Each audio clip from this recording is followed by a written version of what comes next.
Olá, irmãos e irmãs, sejam muito bem-vindos a mais um vídeo do nosso canal. Eu sou Fernando Ribeiro, o Pirro do Woods, Umbanda Tradição, História e Sociologia.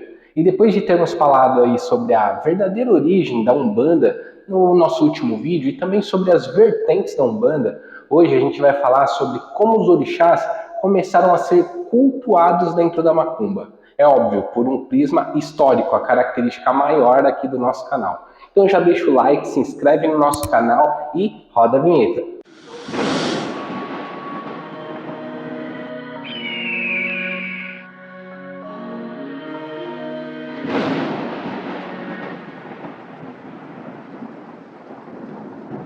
Como vimos no nosso último vídeo, a Umbanda ela tem origens na Cabula Malê, com fortes influências muçulmanas, e no Calundu rural de origem banto. Elas se encontraram aqui na região sudeste do país durante o século XIX, quando os malês desciam lá do nordeste fugindo da perseguição militar após a revolta que tiveram contra o Império. E quando os banto do Calundu vieram lá do interior para os centros urbanos durante o primeiro período de industrialização das grandes cidades.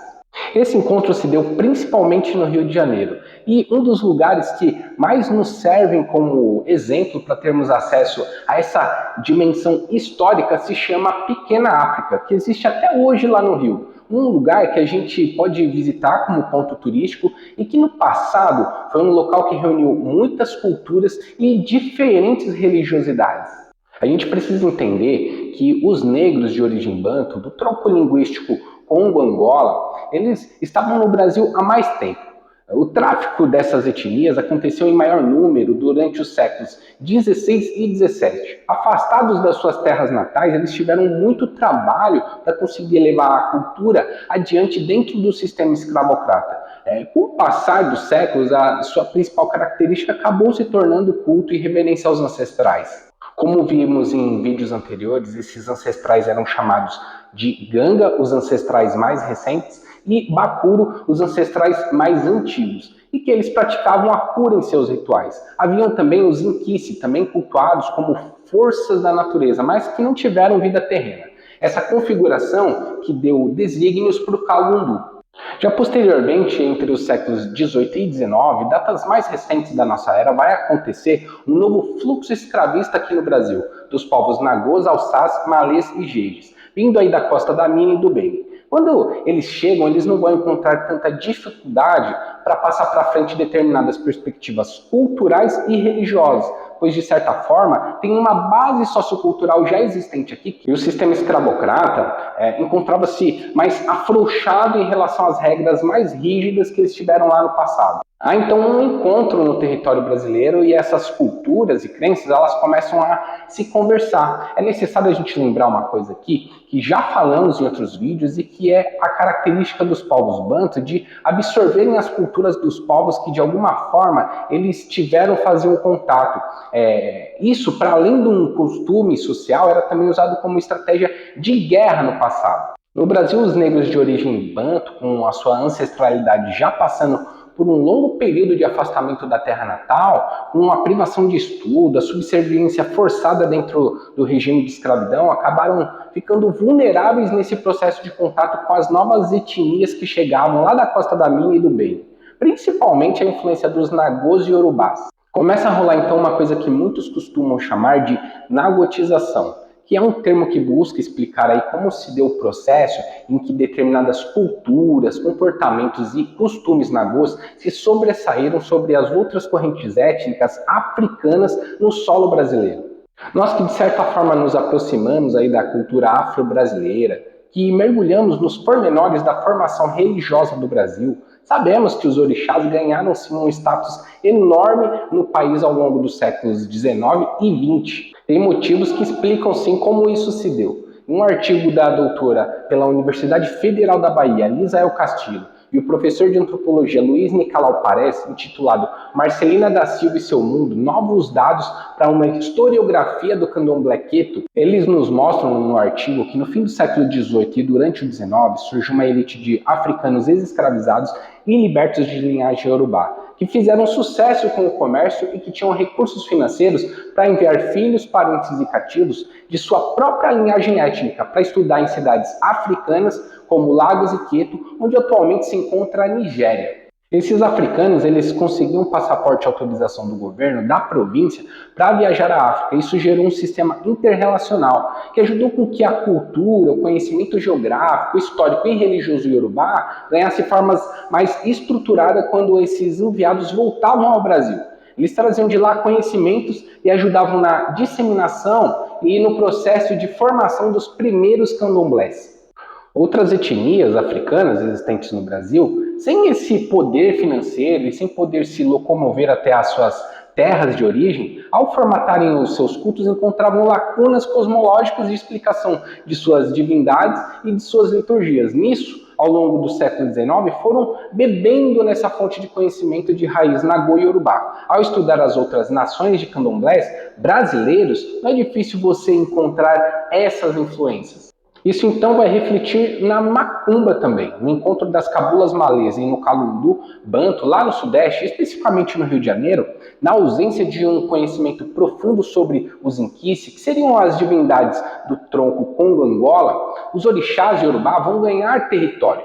Sincretismos vão começar a acontecer. Pessoas com linhagem iorubá vão se inserir no culto e contribuir aí com o seu repertório cultural. Vão haver aí assimilações. Então, os descendentes banto, que foram tendo seu culto raiz sendo enfraquecido por conta do próprio processo de escravidão, a migração ao ambiente urbano, a distância da terra natal, e que mesmo assim com muita honra mantiveram o culto aos seus ancestrais, com suas feitiçarias, suas curas, vão ver na linguagem do panteão iorubá um pacote cosmológico muito atrativo.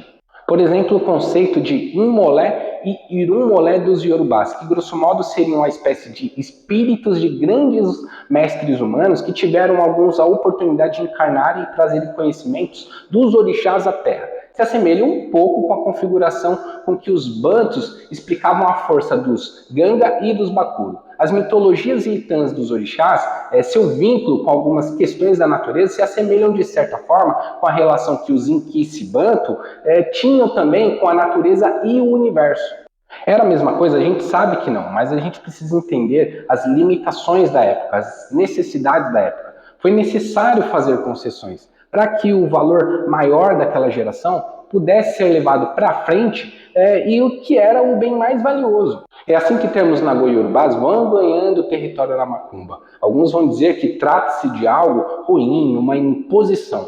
Para outros já é visto como algo positivo. Por isso é necessário que a gente tome cuidado ao usar o termo nagotização, para explicar algumas coisas de cunho histórico sobre as religiosidades afro-brasileiras, porque tem uma dualidade nessa conotação da palavra.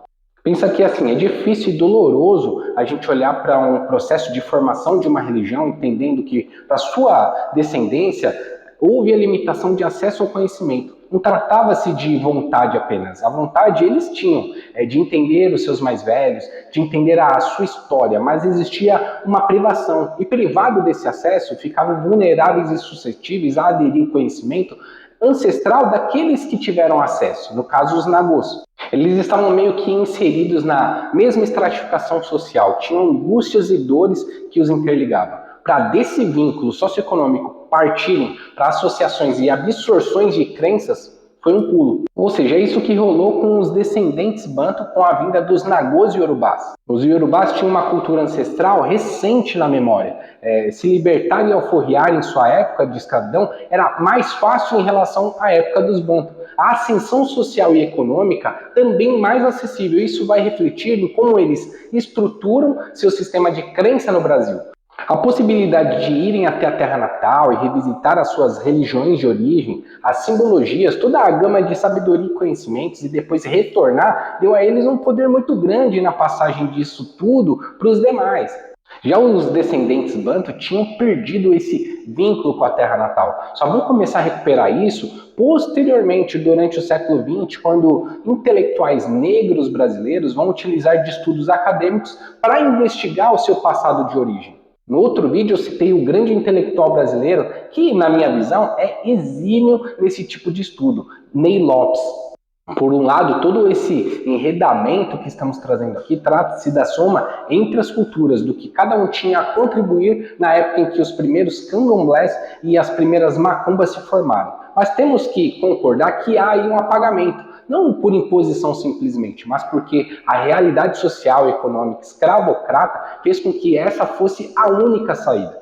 Os Bantu foram privados de acesso, que alguns de linhagem Nagô-Yorubá não foram. Não é uma questão de certo e errado, mas sim de uma constatação, de um fato. Os descendentes Bantu foram um dos mais prejudicados nesse processo que, dentro dos estudos acadêmicos, se convencionou chamar aí de nagotização. É através desse processo doloroso, na minha visão, que então o panteão dos orixás começam a ser assimilados e cultuados dentro das macumbas do século XIX. E não só o panteão, mas uma série de outras práticas litúrgicas, teúrgicas, servirão de peças dentro do quebra-cabeça. E ainda precisamos lembrar que, no decorrer do século XX, especificamente no Congresso de Umbanda, que rolou lá em 1941, vai ocorrer a defesa por parte de muitos líderes da Umbanda branca, a visão de superioridade das crenças iorubás em relação às crenças do tronco Congo-Angola. Mesmo a gente sabendo que esses líderes da Umbanda branca não praticavam a religião com um vínculo real aos orixás, como vimos no vídeo sobre as vertentes da Umbanda, isso fará perpetuar ainda mais uma concepção errônea sobre a real jornada histórica da Umbanda, causando desinformações diversas. O processo de nagotização do século XIX ajuda as macumbas a se consolidarem e encontrarem nos orixás uma saída cosmológica, principalmente com a aderência do panteão dos orixás como divindades. Eu tenho a tendência a ver nesse processo uma espécie de respiro cultural, uma oxigenação necessária quando avaliamos a dificuldade que os bantus enfrentaram em sua estadia dentro do processo escravocrata. Mas durante o século XX, esse panteão de orixás passará por um processo de apagamento quando tendas espíritas de Umbanda branca começarão a dar outras características a esses orixás, sem vínculo nenhum com as tradições das macumbas e sem nenhuma sinergia com a própria perspectiva Nagô e Yorubá. Numa perspectiva sociológica, um processo leviano, onde podemos enquadrar nisso temas como epistemicídio, ou seja, o assassinato de culturas e apropriação cultural, quando uma etnia dominante se apropria e subverte temas, símbolos e sistemas de minorias sociais. Mas voltando à nossa narrativa, já com toda a assimilação ocorrida entre os Bantu, Malês e a aculturação Yorubá, as macumbas do século XIX vão enfim ganhar vida própria e se tornar a mãe do que depois iremos chamar de Umbanda e Quimbanda durante o século XX, que numa síntese seria um culto com os ancestrais aos moldes Bantu, com conhecimento magístico malê e a cosmologia do panteão Yorubá. É assim que vemos um preto velho mirongueiro descendo em terra, desenhando seu ponto riscado. É uma configuração que a gente consegue ver claramente essa mistura. O preto velho como ancestral, um gango, um bacuro, desenhando algo hermético de linhagem malê e com atributos de uma divindade específica, seja ele Ogum, Oxalá, Xangô, enfim. Esses atributos de orixá que posteriormente vai permear a doutrina umbandista de muitos líderes com a nomenclatura aí de falangeiros. Mas aí, meus amigos, é tema para a gente explorar em um outro vídeo. Acho que o molho que eu queria trazer aqui para vocês eu consegui, certo? Saber como historicamente o orixá começou a ser cultuado dentro da macumba. A gente percebe que existe uma questão histórica e social por trás dessa formatação. Entender isso abre os nossos olhos para muitas outras nuances sobre a nossa religião. Espero que vocês tenham gostado desse vídeo. Eu desejo para vocês muito axé e um grande saravá.